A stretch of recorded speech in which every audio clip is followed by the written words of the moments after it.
देखिए, अभी जो लास्ट सेशन हुआ असेंबली का उसमें भी, और उसे की राय यही थी कि इसको हमें टारगेट नहीं होना चाहिए जम्मू कश्मीर बैंक को, क्योंकि कोशिश की जाती थी, पहले भी कोशिश की गई इस इदारे को कमजोर किया जाए। मुझे लगता है कि ये जो अभी गवर्नर ने ऑर्डर किया है, इस पे चेयरमैन जम्मू कश्मीर बैंक को रिएक्शन करनी चाहिए।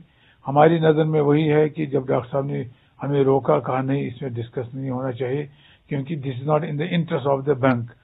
बैंक जो है, जो इंस्टीट्यूशन है, उसके हक में नहीं है। लिहाजा आम लोगों का यही है, खासकर जो बिजनेसमैन है, जो इंडस्ट्रियलिस्ट है, कि बैंक की टोटल ऑटोनमस कैरेक्टर बरकरार रहना चाहिए। और मुझे लगता है ये जो ऑर्डर है, इसमें आप कहते हैं commission, vigilance commission will take jurisdiction, assembly में रिपोर्ट पेश करना, और इसमें राइट ऑफ इंफॉर्मेशन के तहत कोई भी इसकी इंफॉर्मेशन मांग सकता है। इन चीज़ों से मुझे लगता है इसकी ऑटोनॉमी को ज़ख्म पहुंचेगा, और वह ऑटोनॉमी बरकरार नहीं रहेगी जिसको होते हुए ये बैंक इस इदारे इस हाइट पे पहुंचा। और संवारने में डॉक्टर फारूक की ज़ात ने बहुत बड़ा रोल किया है। मुझे पता है जब यूसुफ खान साहब चेयरमैन थे, हिंदुजाज, अंबानी, टाटा, वो कोई हिंदुस्तान का इंडस्ट्रियलिस्ट नहीं है जिसको डॉक्टर साहब ने अट्रैक्ट किया कि आप इस बैंक में अपने अकाउंट खोलो, इसके साथ डील करो। तो आहिस्ता आहिस्ता इस बैंक की एक पहचान बन गई। स्पेशल स्टेटस जो इसका ऑटोनमस कैरेक्टर है वो बरकरार रहना चाहिए। उस ज़मीन में अगर कोई ऑर्डर या कोई रूल या कोई ऑर्डर इशू किया जाता है, मुझे लगता है उस पे उसका विरोध किया जाना चाहिए।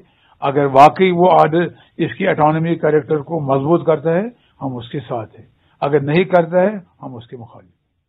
रहा था कोर्ट में, सुप्रीम कोर्ट ऑफ इंडिया में, तो गवर्नमेंट का स्टैंड ये था कि तब भी गवर्नर्स रूल ही था, वोरा साहब का स्टैंड था कि पॉलिसी डिसीजंस कुछ इसमें इन्वॉल्व हैं, तो इसमें बेटर यही रहेगा जब तक एक इलेक्टेड बॉडी यहाँ होगी, इलेक्टेड असेंबली होगी, लेजिस्लेटिव असेंबली होगी, पॉलिसी डिसीजंस उन्हीं तक बेटर रहता है, क्योंकि एक एसेट स्टेट का है और ये लोगों का भी एक एसेट है। इसके साथ इमोशनल अटैचमेंट भी है लोगों की, और एक इन्वेस्टमेंट भी है लोगों की, जो थ्रू आउट इन सालों में एक रिश्ता बन चुका है, और ये बिल्कुल एक अपना एसेट समझते हैं लोग इससे।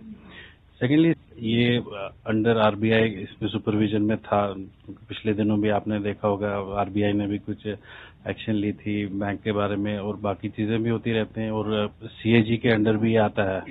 तो ये जो मल्टीपल कंट्रोल एक आ जाएगा एक फाइनेंशियल इंस्टीट्यूशन के लिए, ये हमें लगता है एज ए प्रिलिमिनरी रिएक्शन जो हम दे रहे हैं कि ये अच्छी बात नहीं दिख रही है हमें एज ए फाइनेंशियल इंस्टीट्यूशन, क्योंकि it's not good for investor confidence. Commerce and industry ने कल एक स्पेशल मीटिंग बुलाई है इस इशू को डिस्कस करने के लिए।